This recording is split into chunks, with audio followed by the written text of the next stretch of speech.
Olá, meus amados irmãos, graça e paz da parte de nosso Senhor Jesus Cristo. Para quem não me conhece, eu sou o Daniel e novamente falando do nosso módulo 3 do Manual de Teologia sobre Heresiologia do Instituto Teológico Atos 1:8, iremos falar de uma religião que tem diversas seitas entre si. Estamos falando do budismo, né? E nós vamos ler aqui sobre o budismo nesse manual de heresiologia. E iremos também falar das seitas que surgem do budismo, né? O budismo tem como fundador Siddhartha Gautama, conhecido popularmente como Buda. É, viveu ali em torno do século IV a.C., né? Conforme vamos ler aqui o nosso módulo, que diz o seguinte: o budismo foi a religião de grande importância no Oriente. O budismo foi fundado em torno do século VI a.C., por Siddhartha Gautama, o Buda, que significa desperto e iluminado. Por ser aberto a todos os grupos sociais, culturas e nacionalidades, o budismo tornou-se bastante popular e expandiu-se por todo o Extremo Oriente. Chegou também a vários países do Ocidente, perdão. De certa maneira, o budismo pode ser considerado uma reação aos rigores do brahmanismo, né? Seus excessos de disciplina e sua dependência de uma classe sacerdotal inacessível. Não se tem certeza sobre a data de nascimento de Gautama. Para sua morte, duas datas são apontadas: 36 e 383 a.C. Buda, Gautama era filho de um Rajá, chefe eleito de uma tribo, do atual Nepal. Ele casou com a prima e teve um filho. Aos 29 anos, preocupado com o sofrimento do povo, deixou o palácio em que vivia e tornou-se peregrino. Seguiu o caminho tradicional do hinduísmo, estudando com mestres, jejuando e praticando sacrifícios e castigos corporais, junto com os 5 amigos, que seriam mais tarde seus primeiros discípulos. Essas práticas enfraqueceram seu corpo e seu espírito e não responderam às dúvidas e interrogações. Depois de abandoná-la, sentou-se sobre uma figueira sagrada e, após de longas meditações, atingiu a iluminação, isto é, a descoberta da verdade. Durante 45 anos, pregou por várias regiões da Índia e faleceu aos 80 anos, no Bosque Kusinagra. No século III a.C., o budismo expandiu-se pela Índia, pelo Ceilão, pela Birmânia, pela Pérsia e pelo mundo grego. Entre os séculos I e VI depois de Cristo, foi a vez dos países como Tailândia, Sumatra, Java, Nepal, Tibete, China, Coreia e Japão receberem profundas influências budistas, né? Essa expansão foi acompanhada da formação de várias correntes budistas. As duas mais importantes são Hinayana, mais conservadora, cujos discípulos buscam a libertação, isto é, nirvana individual, e a Mahayana, cujos discípulos acreditam na realização dos homens nesta vida mesmo e acham que aquele que se liberta deve se colocar a serviço da libertação dos outros. Com a invasão muçulmana, o budismo foi praticamente extinto da Índia devido à difusão do islamismo apoiada por governantes invasores. Essa difusão do Islã dividiu o mundo, virando aqui o nosso material, dividiu o mundo budista em 3 áreas sem comunicação: o Sudeste Asiático, né, Birmânia, Ceilão, atual Myanmar, Tailândia e Camboja; a Ásia Central, Nepal, Butão, Sikkim e Tibete; e o Extremo Oriente, China, Coreia, Vietnã e Japão. Devido a razões políticas, o budismo na China e no Tibete decaiu. Porém, desde os fins do século XVIII, veio erguendo-se na Índia. Várias figuras importantes da cultura indiana, como Gandhi, Nehru e Hare Krishna, demonstram grande simpatia por essa religião. Mesmo estando muito mesclada ao hinduísmo, é possível apontar a diferença entre ambos. Para o budista, o universo e todas as coisas e os seres são caracterizados pela impermanência, ou seja, tudo está em constantes transformações, até mesmo as ideias e os pensamentos. Além disso, não é possível saber de que substâncias são feitas as coisas ou seres. Todos os fenômenos, mesmo o homem, são constituídos de combinações de partes: o corpo, o intelecto, a alma e as emoções, e que estas morre também o indivíduo. O budismo não considera dessa maneira a existência de um espírito ou alma imortal, ao contrário do hinduísmo, porque o homem desconhece o princípio da impermanência, apega-se ao que é transitório na sua existência. Além disso, cria a ilusão de um eu eterno, transformando em centro de seus desejos egoístas.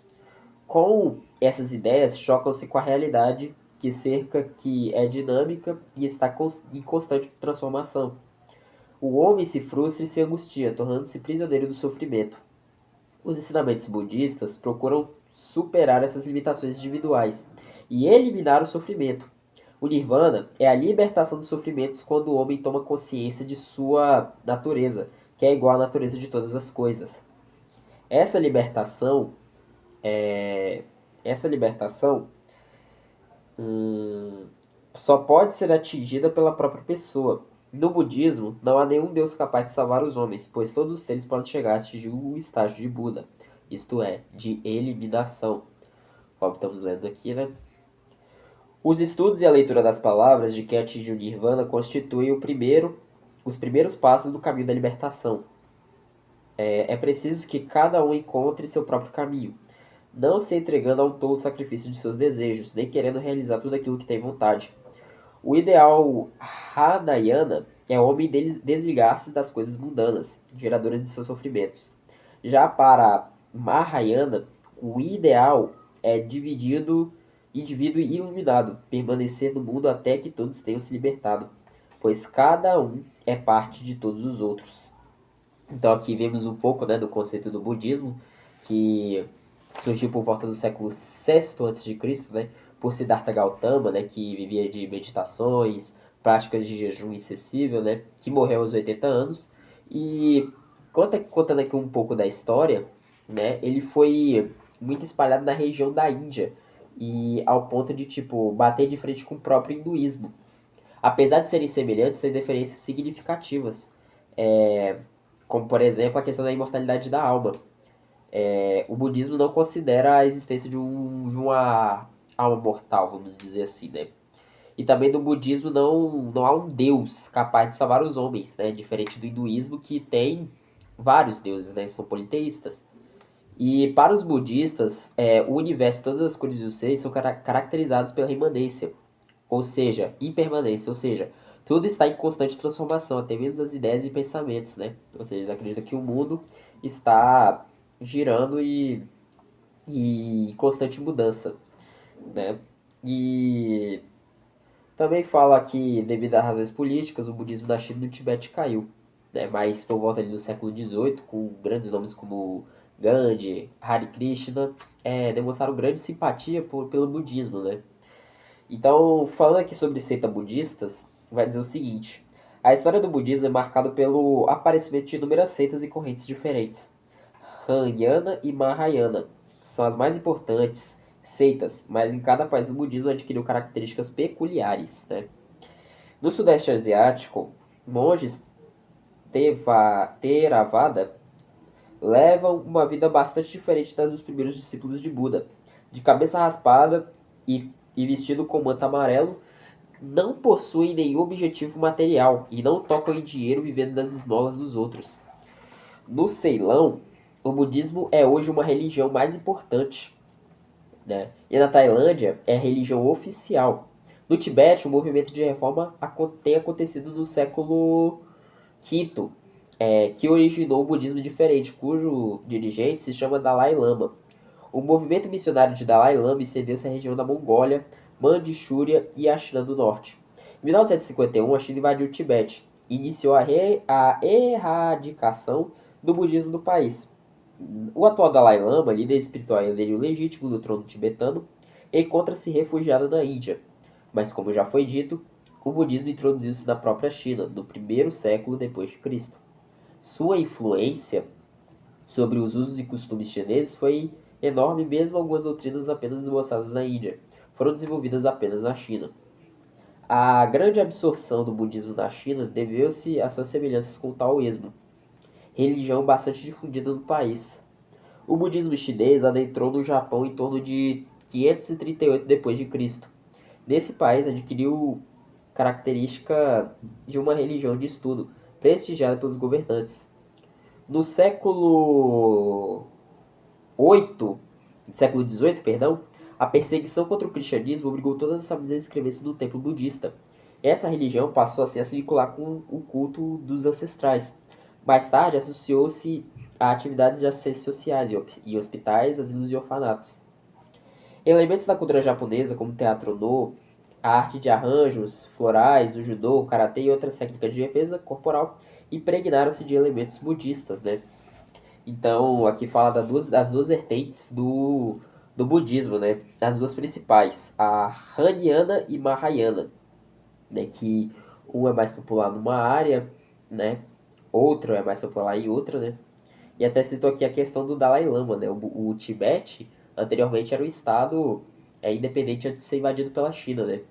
Falando aqui sobre o Zen Budismo, vai dizer o seguinte: o budismo surgiu a fim de amenizar os sofrimentos dos miseráveis, que, inferiorizados à sociedade nu, poucas pessoas tinham para o budismo apenas a prática de rituais, que não superam os ciclos de renascimentos e mortes. É necessário obter a virtude que vem da responsabilidade individual. O Zen budismo surgiu da fusão de certos elementos do taoísmo com o budismo do século VII depois de Cristo. Baseia-se na simplicidade, na aversão à agressividade e ambição. O nome deriva do termo hindu dhyana, que significa meditação, e seus equivalentes shan, que significa chinês, e zazen, que é japonês. A medida zen budista consiste em ficar sentado, de pernas cruzadas e espinha ereta, sem pensar em nada especial, mas também sem reprimir os pensamentos que surgem na mente. A respiração pausada e abdominal é um dos pontos básicos da técnica. Desses procedimentos vem o termo zazen, que significa sentar-se a meditar. Outra forma de meditar é refletir sobre as frases oferecidas pelo mestre. Essas frases são absurdas, não têm nenhuma lógica e seu objetivo é levar à meditação. Chama-se koan. Observa algumas. Qual é o som de uma só mão batendo palmas? Se tem um bastão, te darei um. Se não tem, tirarei o que possuis. Revisão geral vai dizer o seguinte: aprendemos nessa lição, né, que é tudo que nós aprendemos. A testemunha de Jeová não é tão nova como ela pensa. É um tanto quanto parecida com a doutrina ariana, que foi considerada herética pela igreja, né?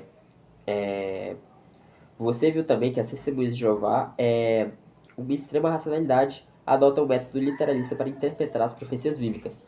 Bom, amados, aqui vai falar sobre a revisão geral do que falamos, né? Próxima aula iremos falar do islamismo. No próximo vídeo talvez eu termine de ler a revisão geral. E iremos falar do islamismo, a ascensão do Islã e a doutrina islâmica. Então, esse foi o vídeo, esperamos que você tenha gostado. Se gostou, Deus abençoe, em nome de Jesus.